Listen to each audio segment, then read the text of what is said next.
Hello friend, तो आज मैं आप लोगों के लिए लेके आई हूँ 8 नंबर चैप्टर का अतीत से वर्तमान। इस किताब का मैं 9 नंबर चैप्टर लेके आई हूँ। आप लोगों को जैसा पता होगा हमने 8 नंबर चैप्टर तक क्वेश्चन आंसर कंप्लीट करवा दिया था। तो आज मैं आप लोगों के लिए 9 नंबर चैप्टर लेके आई हूँ, जिसमें आप लोगों को 20 मिनट के अंदर टोटल क्वेश्चन आंसर जितने भी होंगे वो कंप्लीट करवा दूंगी। जल्दी से आप लोग रेडी हो जाइए। सिर्फ आप लोग इस वीडियो में इन तक जुड़े रहिएगा ताकि आप लोगों को सभी क्वेश्चन आप लोगों को आसानी से समझ में आ जाए। चलिए सबसे पहला क्वेश्चन देखते हैं। पहला क्वेश्चन क्या है? प्रश्न नंबर 1, बहुवचन समाज नामक संस्था किसने स्थापित की? इस संस्था के क्या उद्देश्य था? इस संस्था के क्या उद्देश्य था आप लोगों को मैं बता दूं तो इसका उत्तर होगा बहुजन समाज नामक संस्था की स्थापना ज्योतिराव फूले की पत्नी सावित्रीबाई फूले ने की। इस संस्था का उद्देश्य महिलाओं को पुरुषों के समक्ष समानता का अधिकार दिलाता था। यह जरूरत आज भी बनी हुई है। यदि संपूर्ण समाज सुधार पर ध्यान दे तो उच्च वर्ग की महिलाओं ने इस समाज समस्या पर अधिक ध्यान दिया था। चलिए अगला प्रश्न देखते हैं। अगला क्वेश्चन है, अपनी पुस्तक स्त्री पुरुष तुलना में ताराबाई शिंदे में क्या लिखा है? पठित पाठ्य के आधार पर उत्तर दे।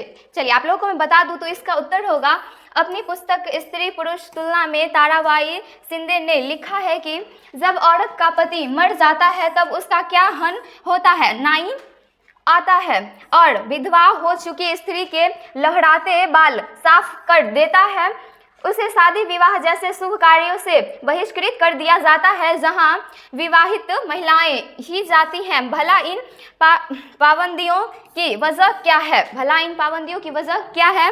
क्योंकि उसका पति मर चुका है, वह अभागिन है, दुर्भाग्य उसके माथे पर खुदा हुआ है, यात्रा पर निकलते समय उसका चेहरा भी नहीं देखा जाता, यह अशुभ माना जाता, यह अशुभ होता है। चलिए अगला क्वेश्चन देखते हैं। अगला क्वेश्चन है प्रश्न नंबर 3, कॉर्नेलिया सोराबजी कौन थी? उन्होंने क्या किया था? तो चलिए आप लोगों को मैं इसका उत्तर बता दूं तो इसका उत्तर होगा कॉर्नेलिया सोराबजी एक महिला महिला वकील थी। उन्होंने रखमाबाई के मुकदमे में महिलाओं के पक्ष में महत्वपूर्ण प्रश्न उठाए थे। चलिए अगला क्वेश्चन देखते हैं।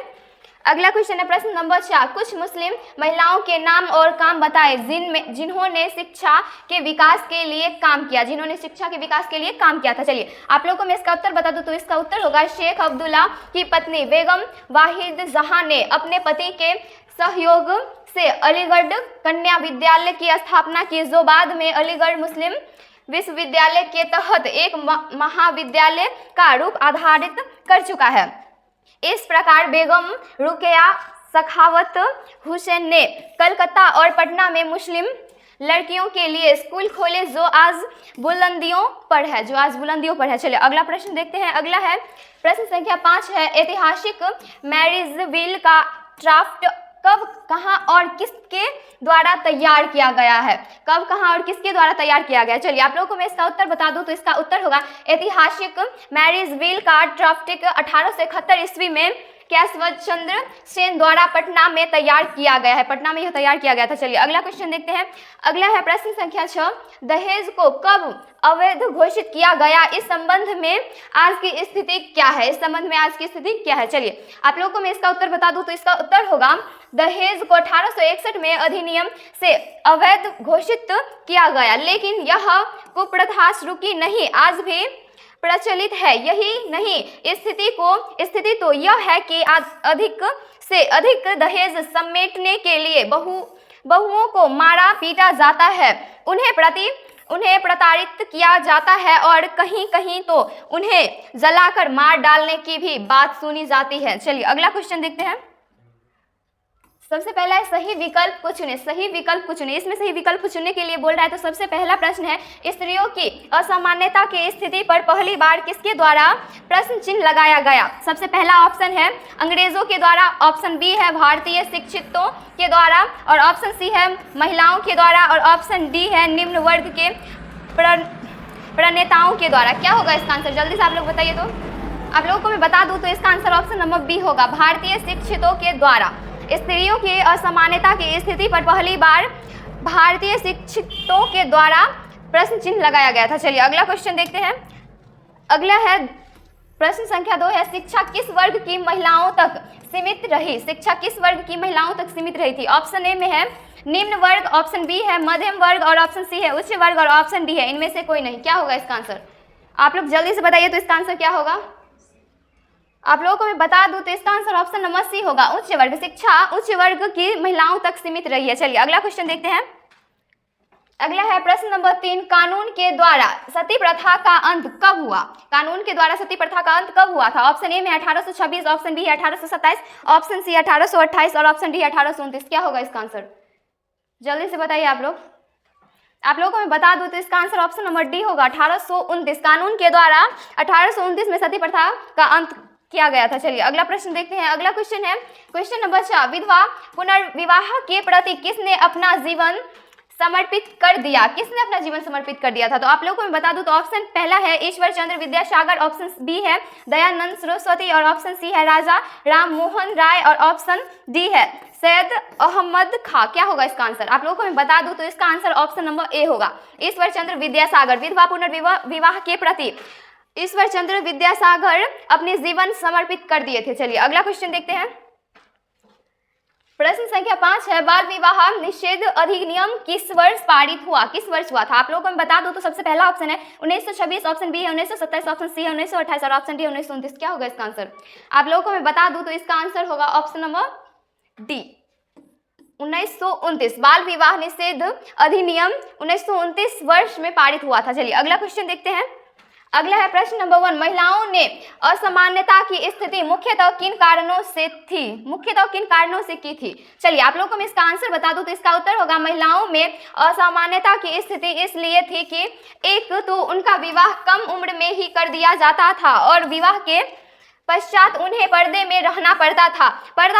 प्रथा के कारण स्कूल जाने का सवाल ही नहीं था। समाज में बहुविवाह तथा अनमेल विवाह की प्रथा धड़ल्ले से जारी थी। उच्च कुल में विवाह हो, इस कारण अंधेर या बुढ़े के साथ भी नहीं बेटिया का विवाह कर दिया जाता था। चलिए अगला क्वेश्चन देखते हैं। फलतः जब तक लड़की के युवती बनते बनते उसका बूढ़ा पति चल बसता था, इस स्थिति में पति के चिता के युवती पत्नी को भी जला दिया जाता था। इस कुप्रथा को सती प्रथा कहा जाता था। इस बात की निंदा की जगह सती को महिमा मंडित किया जाता था। पुरुष तो किसी भी अवस्था और स्थिति में अनेक विवाह कर सकता था, किंतु महिलाओं का विधवा हो जाने के बाद दूसरा विवाह नहीं हो सकता था। चलिए अगला क्वेश्चन देखते हैं। अगला क्वेश्चन है प्रश्न नंबर 3, सती प्रथा पर किस प्रकार का विवाह रहा? सती विरोधी एवं सती समर्थक विचारों को लिखे। इसके विचारों को लिखने के लिए बोल रहा है। आप लोगों को मैं बता दूं तो इसका उत्तर होगा 19वीं सदी तक तो विधवा महिलाओं को अनेक कष्ट भोगने पड़ते थे, लेकिन उनमें भी भारी कष्ट की बात थी सती प्रथा। पति के मरते ही उसी की चिता के साथ उसके जीवित पत्नी को जला दिया जाता था। लोग इसे धार्मिक परंपरा कह कर इस पाप पर पर्दा डालते रहे। सती होने वाली महिला का स्तुति गान होता था और उसे महिमा मंडित किया जाता था। इस षड्यंत्र का कारण संपत्ति के हिस्सा से वंचित करने के लिए ये झूठी कहानियां गढ़ी जाती थी। चलिए अगला क्वेश्चन देखते हैं। अगला क्वेश्चन है उसी क्वेश्चन का है, इस कुप्रथा को सर्वप्रथम विदेशी दार्शनिकों ने उठाया। इससे वे यह भी साबित करना चाहते थे कि भारतीय अनपढ़ है और उनको अंग्रेज ही सभ्य बना सकते हैं। इस कटु आलोचना से भारतीय विद्वान भी तिलमिला उठे।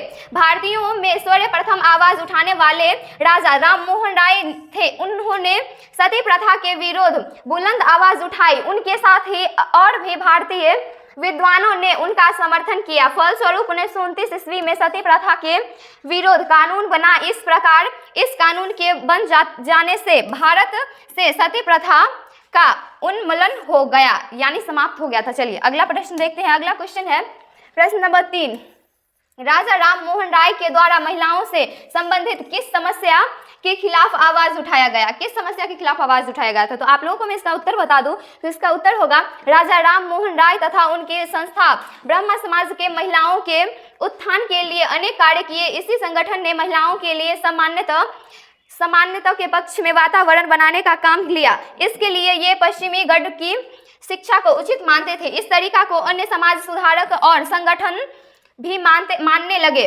ब्रह्म समाज के लोग महिलाओं की स्थिति सुधारने के लिए अनेक प्रयास किए। उन्होंने शिक्षा के प्रसार का प्रयास किया। महिलाओं को भी संपत्ति का उत्तराधिकारी मिले, इस बात को भी उठाया गया। महिलाओं के पक्ष में राजा राम मोहन राय या अनेक ब्राह्मण समाज के अस्तुल्य कार्य सती प्रथा के विरोध कानून बनवाया गया था। चलिए अगला क्वेश्चन देखते हैं।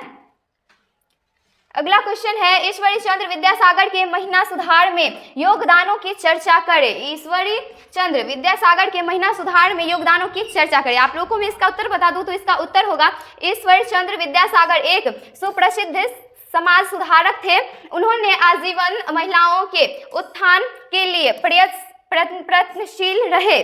सबसे पहले उन्हीं के नेतृत्व में विधवा विवाह को कानूनी विवाह के पक्ष में आंदोलन चलाया गया। प्राचीन ग्रंथों का हवाला देकर उन्होंने सिवा किया कि विधवा विवाह जायज है। अंग्रेज सरकार ने उनके सुझाव को मानते हुए 186 में विधवाओं के पक्ष में एक कानून पारित कर दिया। चलिए आगे देखते हैं। आगे है, इस कानून के बनने से विधवा मान्यता तो मिली लेकिन सामाजिक मान्यता नहीं मिली। ईश्वर चंद्र विद्यासागर ने जब अपने बेटे का विवाह एक विधवा से करा दिया तो कट्टरपंथियों ने इनको जाति से बहिष्कृत कर दिया।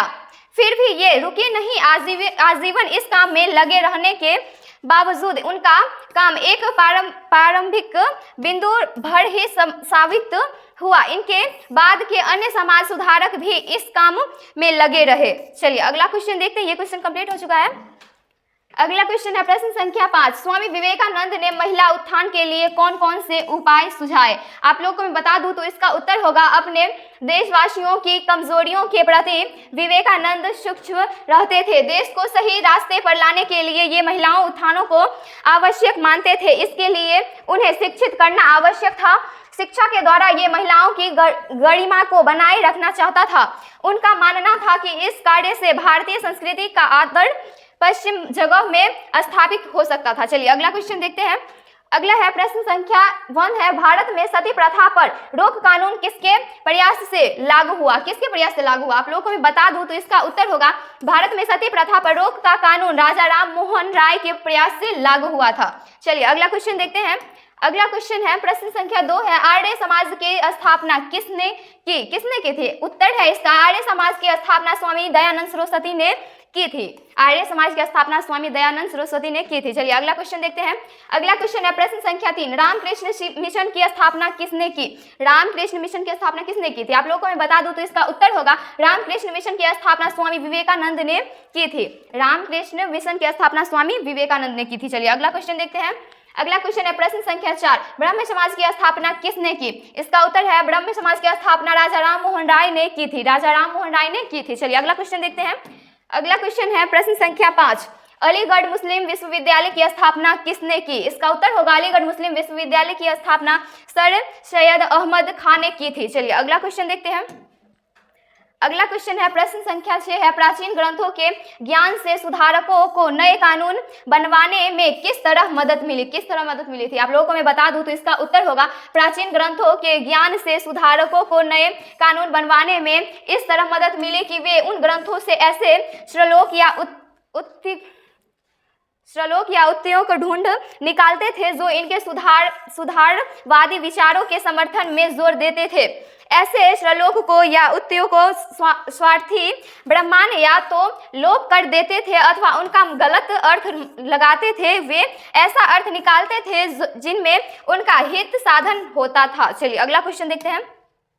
अगला क्वेश्चन है प्रश्न संख्या 7 है, लड़कियों को स्कूल न भेजकर पीछे लोगों के पास कौन कौन से कारण होते थे। लड़कियों को स्कूल न भेजकर पीछे लोगों के कौन कौन से कारण होते थे। तो आप लोगों को मैं बता दूं तो इसका उत्तर होगा आम जन यह मानता था कि स्कूल जाने के कारण लड़कियां पथभ्रष्ट हो जाएंगी। स्कूल वाले उन्हें घर के काम धंधे करने से रोकेंगे। उन्हें सार्वजनिक स्थानों से होकर स्कूल जाना पड़ेगा। यह लड़कियों के लिए हितकारी नहीं होगा। चलिए अगला क्वेश्चन देखते हैं।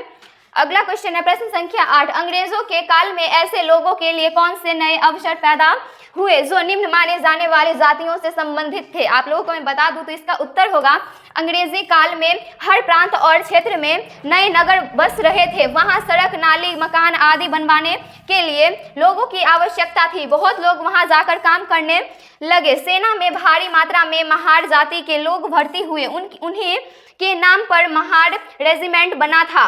माशिस, त्रिनिदाद, मलाया आदि द्वीपीय देशों में काम के लिए चले गए। ऊंची जातियों के दमनकारी व्यवहारों से इन्हें निजात मिल गई। चलिए अगला क्वेश्चन देखते हैं।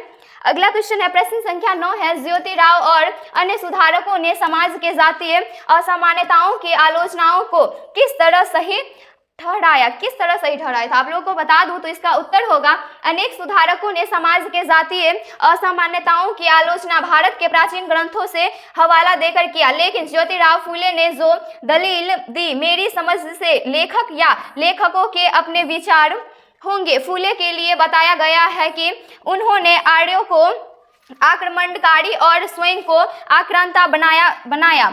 इसके आगे है, वास्तव में आर्य आक्रमणकारी नहीं थे, वे उत्तर भारत के मूल निवासी थे। यह बात दूसरी है कि दक्षिण भारत में द्रविड़ों के बीच उन्होंने वैदिक धर्म का प्रचार प्रसार किया और उनकी खूबियों को समझाया। वैदिक धर्म के विकृति तो बाद में आई, जो उत्तर भारत और दक्षिण भारत में सामान्य रूप से दृष्टिगोचर हुई। दक्षिण भारत से अधिक सुधारक उत्तर और मध्य भारत में हुई। उनमें से तो किसी ने ऐसे विचार प्रकट नहीं किए।